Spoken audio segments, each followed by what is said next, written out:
Hey guys, thank you so much for joining me yet again. My name is Desire Derek Ford Mugumisa, and a couple of sports stories that we're going to be discussing today. They are from the world of football. One of them, Chelsea Football Club, and that is something to do with the project that keeps having so many people saying so many different things. I hope we can break it down further and have a better understanding of what exactly is going on. I'm not here to tell you what to think and what to say.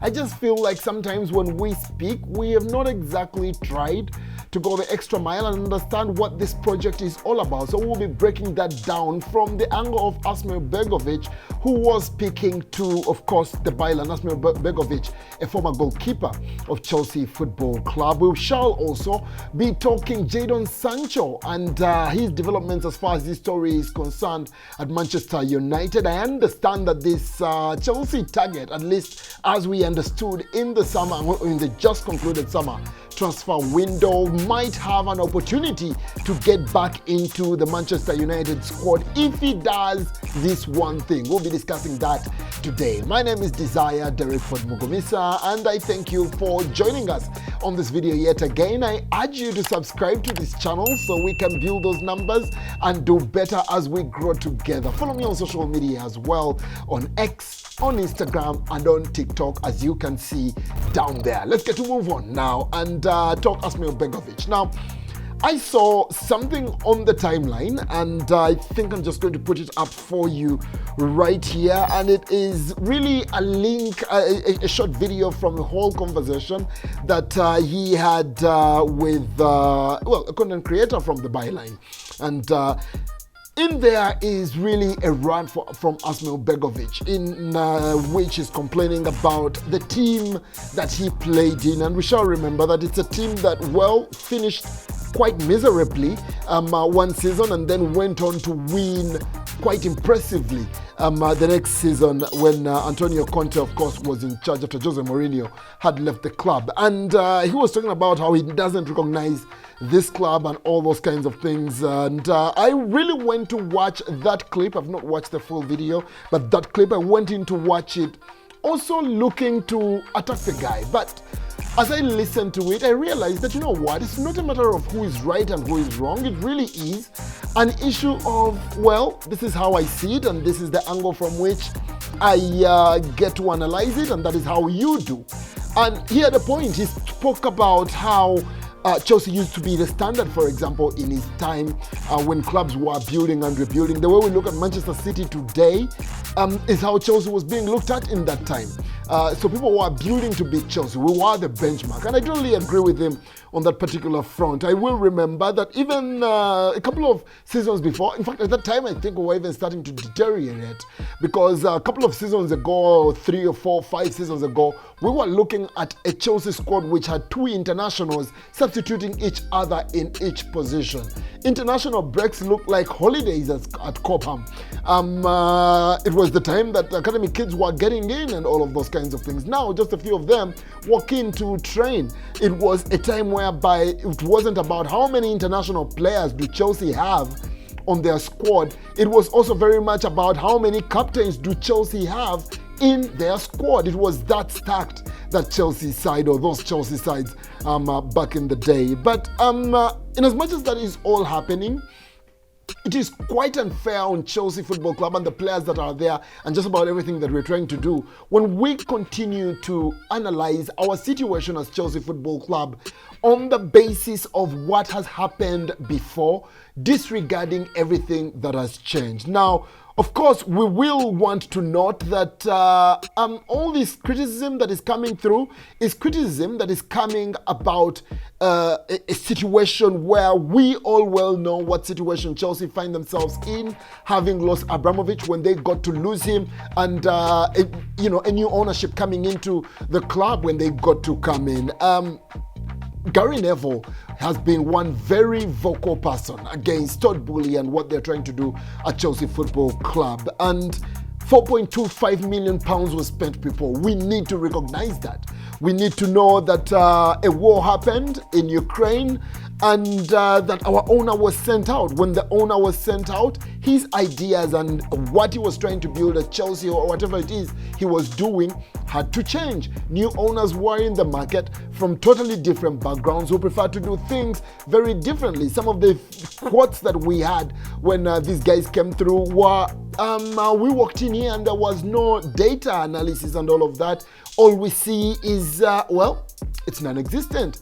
And they just didn't understand that project. And every single person, even if you are hired and if you are promoted at your workplace today and you are made the manager, if you're not a manager already, the person that you're replacing, you are changing a few things about what they are doing. And that's exactly what Todd Boehly and company have gotten to do. We shall need to note that the timing as well of their arrival was quite crazy. They still needed to get into the market and get something done, even when they had not been part of the plans. Matter of fact, I understand from what Tuchel was saying, there were no even plans drawn because, well, you couldn't draw those plans with no money, with no certainty on who would be the owner, if they would come in on time, when they would come in. Remember, there was no money for our team to fly to games. They were using the bus and all of those things. There was a list of notable departures shortly after the Boehly era got to take over the club. The likes of Granovskaya, the likes of Peter Cech, the likes of Thomas Tuchel, and so many other people in the background.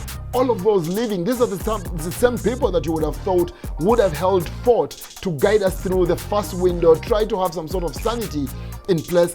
That didn't happen. And I want to think that, guys, at the end of the day, with all those things happening for Chelsea, when they did get to happen, there was always going to be what do they call them? Consequences. And those are exactly what we are serving today with the squad that we have, a couple of players that we bought that we should never have bought. Some of these we have admitted to and all of that.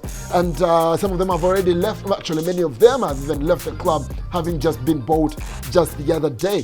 When you look around at this particular project, Neil Bath, who has been working with our academy and continues to do with our younger players and what they do understand of this project, they're speaking of a certain Vision 2030, a vision where they envision some of the club's young players coming in from the academy, get into the senior team and go on to play in the Champions League. Now, if some of those players are coming through, then that means that there are going to be so many other players coming from the outside to be part of that. We've seen with our signings, hardly anyone is older than 22 when we sign them and all of that. And a couple of people are coming out to say, hey guys, no one ever wins championships with young people and all of that. What is Chelsea trying to do? And I think that the biggest challenge that we have as fans, as analysts, as pundits on this issue is that we are getting what we've always known of Chelsea from the Abramovich era and forcing it onto this current era, which is something that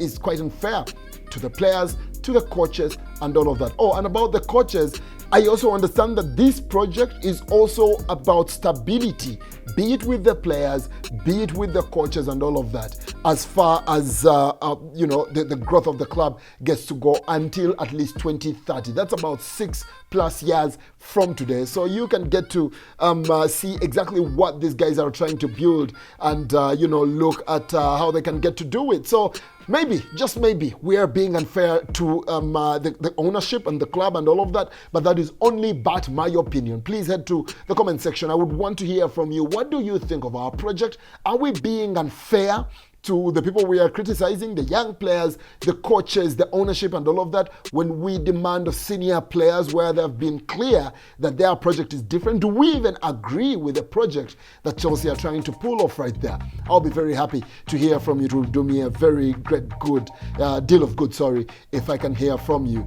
on that particular topic. Let's get to move on to another topic that we're going to be discussing in this video, and it's a topic away from Chelsea, but to do with a guy that was linked to Chelsea in this just concluded window, and that is the man that is Jadon Sancho. We later read, and I will also be looking that up, about how Jadon Sancho was not followed up by Chelsea because they were a bit worried of his mindset or his mental space or something of that line, and it's right there for you to see.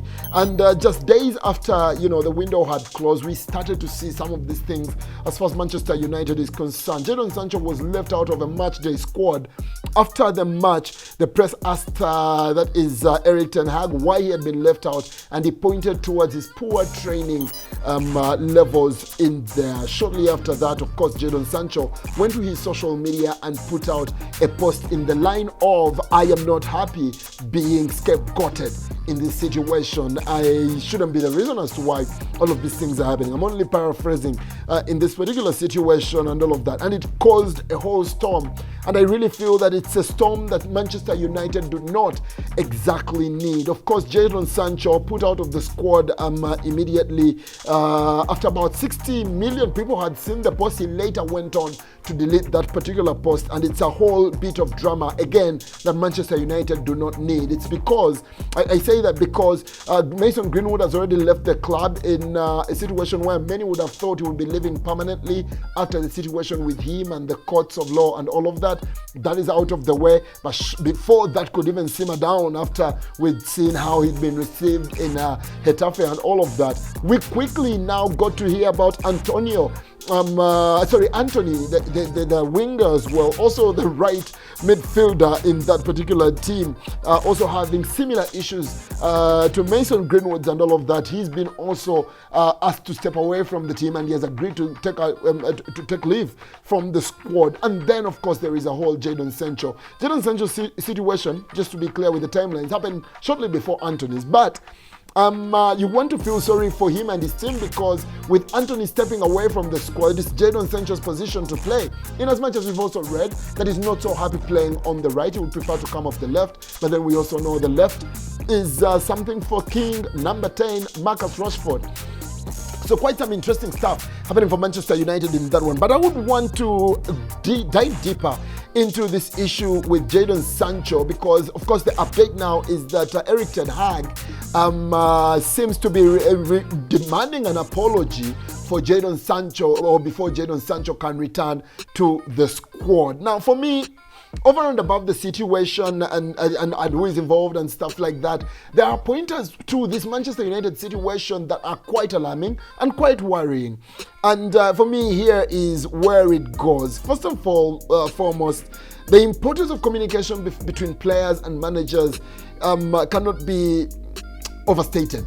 And to see that the manager says this thing in the press conference and a player later says otherwise, especially when it is not the first time that this is happening, points out everything we want to know about the manager that Erik ten Hag is, or the manager that Erik ten Hag is. He definitely has areas to improve as far as communication is concerned, especially with his team. Right now, where I'm seated, I'm wondering, does he prefer to look at himself as a boss rather than a person that is leading the team? I'm not so sure. We've had remarks. The video that we just put out yesterday, and if you missed it, it's right here. That video, we're talking about Madueke, for example, and that was Sanchez, all speaking about the man management ability and skills of Pochettino. None of that has really been said about Erik ten Hag. Is he a dictator, or so to say? This is not the first time he's saying something in the press conference and being called out by a player a little bit later. So that is something that is quite interesting. The private conversations, as he had so many of those with Sancho, and now he's decided to call him out publicly, and it has played out the way it has. Quite unfortunate, however you look at it. He needs to understand, Erik ten Hag, that players nowadays have opinions and they share them quite a bit. We're talking about Gen Z players just yesterday in the same video. And social media is there for that. So he needs to understand that all the actions he puts together on the inside, he has got to be conscious about how they could play out if they were in the public. The moment you are a public figure, you are someone that is seen in the general public, there are things that you can no longer do. And some of those are what Erik ten Hag, for me, have gotten to do right there. The manager's role is something that is very key, and we need to understand that. Again, I'll cut Erik ten Hag some slack. He's a man that is trusted and paid to make some really tough decisions for the club as a manager, especially of a big club like Manchester United and all of that. But he needs to also consider the impact that does have on his team and all of that. Of course, he's going to look at player form, he's going to look at fitness, he's going to look at how players are training and all of that, but he has got to improve how he goes about that management, both between him and the players as well as with the press. Again, for me, it's not that he did it, it is that it is happening not for the first time in his rather short tenure at Manchester United as the manager in that particular one. And of course, these issues need to be better resolved in that is the dressing room. I want to feel that Harry Maguire has been such a professional not to blow things out of proportion, because I feel that there have been a couple of moments where Eric Ten Hag has spoken a certain way and Maguire could have caused an even worse situation than we see at Manchester United at the moment. So he has a lot to learn, he has a lot to do better. Of course, there have been shouts from very many people, and you will understand why they are what they are, about whether Ten Hag is really a big-time manager, considering where he prefers to sign the players. Everyone that seems to have some sort of star quality is who he has a problem with. Cristiano Ronaldo, the other day, of course, there was Marcus Rashford, that played out differently, but now there has been Anthony, Jadon Sancho, there has been Harry Maguire, among a couple of other players in there. Is it an issue with Eric Ten Hag? Is he going to be a case of, as you hire him, please know that he comes with such shortcomings? Quite interesting, but that's just about what we have right there on that topic. It's yet again a case of, guys, effective communication in our lives, in our careers, in sport is very, very important, or at least that's what I take out of that situation. I would want to hear from you again on that topic as well in the comment section. Let's have that conversation over there. As you are going about that, please find where that red button is at and subscribe to this channel. Turn on those notification bells and let us keep this content coming through. Follow me on social media as well, and yeah, keep the blue flag flying high wherever you are.